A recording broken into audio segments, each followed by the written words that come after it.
Hello বন্ধুরা, বহু বছর পর এবার নিয়ে চলে এসেছি সম্পাদ্য সাজেশন। 2025 মাধ্যমিকের অঙ্ক পরীক্ষায় যে সম্পাদ্যগুলো আসার সম্ভাবনা আছে তার মধ্যে আমি দুটো টপিককে সাজেশনের মধ্যে রেখেছি। প্রথম টপিকটা হচ্ছে অন্তর্বৃত্ত অঙ্কন করা এবং দ্বিতীয় টপিক হচ্ছে মধ্য সমানুপাতি থেকে।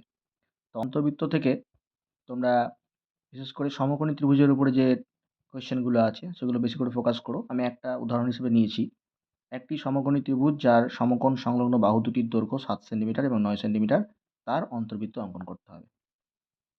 নেক্সট সাজেশনটি নিয়েছি জ্যামিতিক উপায়ে √23, √29 এই ধরনের যেগুলো মৌলিক সংখ্যার বর্গমূল আছে তার মান নির্ণয়, অর্থাৎ মধ্য সমানুপাতি। 3 নম্বর কোয়েশ্চেন, এটা মধ্য সমানুপাতি থেকে। √31 সেন্টিমিটার দৈর্ঘ্যের বাহু বিশিষ্ট বর্গাকার চিত্র অঙ্কন করো, অর্থাৎ মধ্য সমানুপাতি একই নিয়ম অঙ্কন করে তারপরে ওখান থেকে বর্গক্ষেত্র অঙ্কন করতে হবে।